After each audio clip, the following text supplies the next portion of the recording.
What's going on, y'all? So today I want to go ahead and cover my favorite type of product that I like to sell with Shopify Dropshipping. And when I have beginners come to me all the time asking how they can have the best chances of success right off the bat, what type of products they should sell, these are the types of products I suggest for them to make money right off the bat.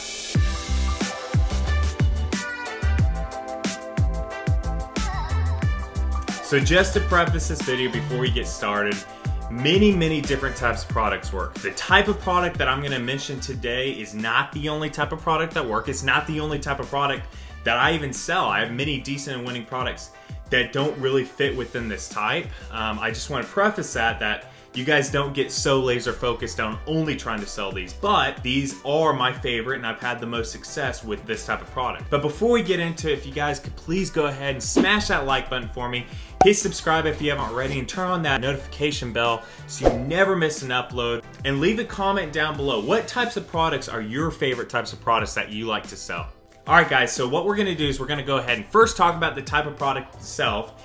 Then I actually want to go ahead and talk about how to actually structure this product so you can actually make sales with it, the best way to come about it, whether you're a beginner or you've already been in the game for a while. So these types of products I'm talking about are accessory types products. So, you know, for apparel, for example, these would be, you know, sunglasses, watches, hats, socks, anything that's more of an accessory type, not, you know, main apparel like a shirt or pants or anything like that. If you're in gadgets, you know, with gaming, take gaming for example, gaming accessories. Gaming accessories have done very well in the past, but accessories themselves, what makes them amazing is they're able to be branded very easily. You can brand them on a very specific niche store. So with, you know, take a watch store for example, that's a whole store built around certain type of accessory.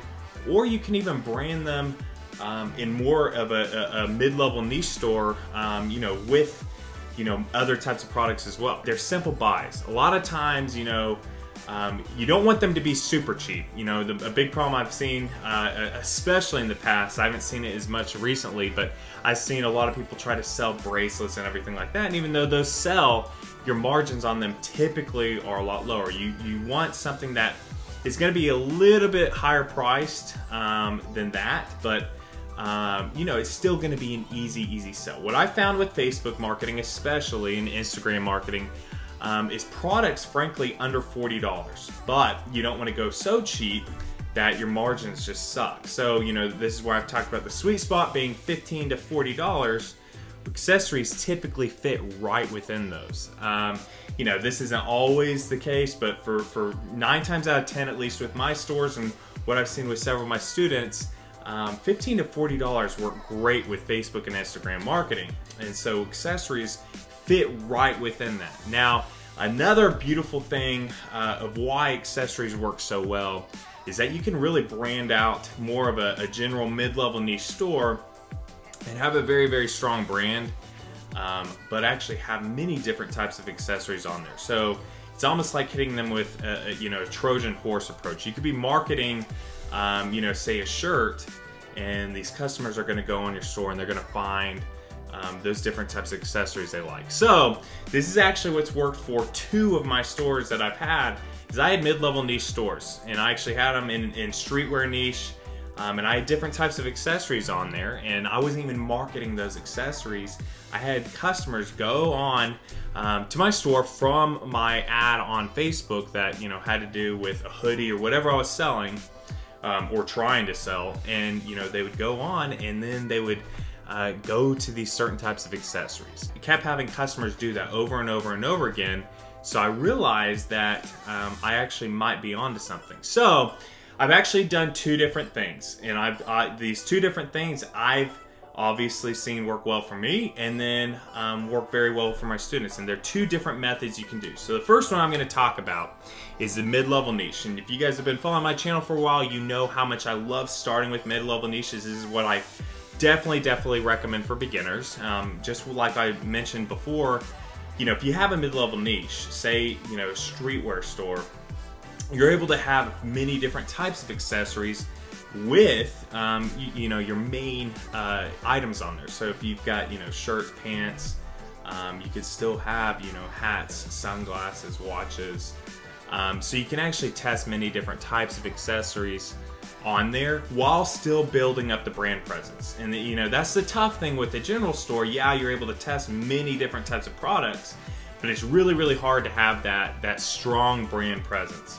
With the mid-level niche store, you can have that strong brand presence and still be able to test quite a few different types of products, kind of within an overarching niche. So the beautiful thing is that you can go ahead and test these types of products. Now, a lot of times you're going to want to keep it at a mid-level niche, even if you find, let's say that you find hats work. So you found, you know, you've got, you know, one winning product that's a hat, then you go ahead and you start testing other hats. You find that you've got many hats that work, but you still have some other decent products in that store, and the products kind of fit together. If you've got kind of a streetwear store that the overarching feel of it is all the same and the hats complement that store, a lot of times changing it up or trying to even make a specific niche store around those hats can actually be a problem. Now, the other method, and it's also something else I've done, is creating a specific niche store. So let's say you find that sunglasses work really well. Many times, instead of keeping it under that mid-level niche, you can actually make more if you then go into the specific niche of sunglasses. And the reason why this works well is because when you actually go ahead and you capture someone's attention with an ad, whether it be, you know, on Facebook, Instagram, Google, whatever you're using, you capture their attention for those sunglasses. Now they've got on their mind that they want sunglasses. They don't, you know, they haven't expressed interest yet that they want, you know, a t-shirt or something else. They want sunglasses. So now they go to your store and they see that you have some pretty cool sunglasses at, you know, good prices. You know, this is where you can really go ahead and capture a lot of upsells and cross-sells. You're gonna get upsells and cross-sells with a mid-level niche store for sure, but with a specific niche store, you know, this is where you can go ahead and really capitalize on upsells and cross-sells. Now, this doesn't work for, you know, every product type, every accessory type. You know, this is where it's going to be very, I would say, product dependent and brand dependent. How you've set up your brand with the mid-level niche. If you guys want to start with a specific niche, you guys can definitely do that. That's not what I recommend.